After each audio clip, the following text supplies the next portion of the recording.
Hello, do you have this deck, the Angel Chatter Oracle card deck?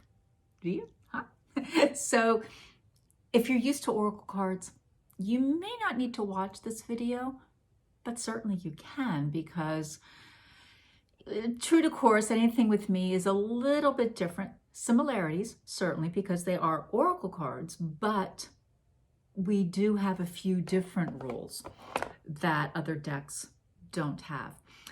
I am a firm believer that we have a lot of wisdom within us, but we tend to overthink. So if you have a card that perhaps turns upside down, does that mean the reverse? And what does the reverse of angelic power mean? Does that mean devil power? That's just way too much thinking. So with this deck, reverse cards just means it's upside down. There is no reverse meaning or having to double think. Just flip it around so you can read it easier. Or if you can read it upside down, leave it upside down. It's all good. There is no different interpretation. It doesn't matter if it's turned out sideways.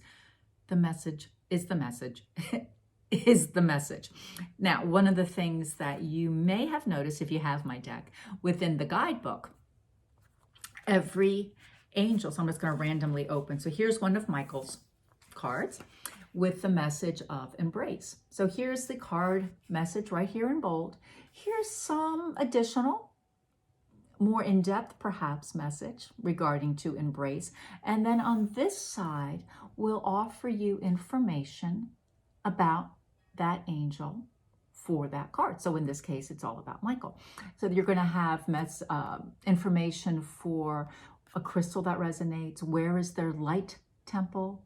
What is their mission? What does their name mean? And at the very bottom is an affirmation that connects directly back to that card.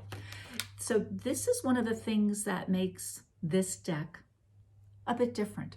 I offer you information that you don't typically find. Certainly you're not going to find affirmations anywhere else besides me, because affirmations are me.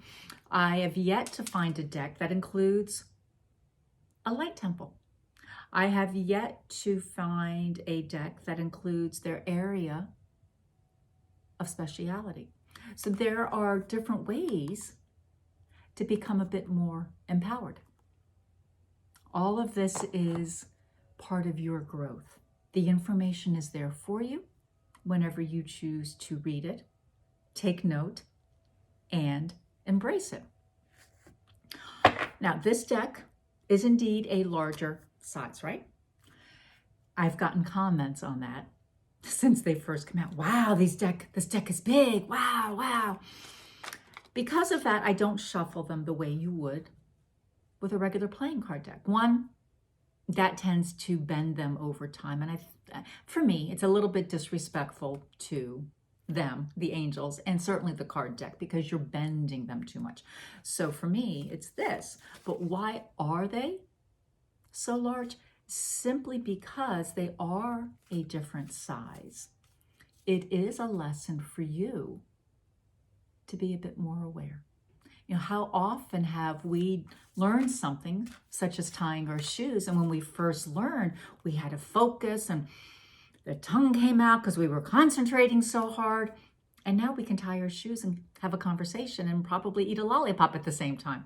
It's become so natural. So by having a deck a bit different in size helps you become a bit more aware, will help you become a bit more aware of what it is that you're asking.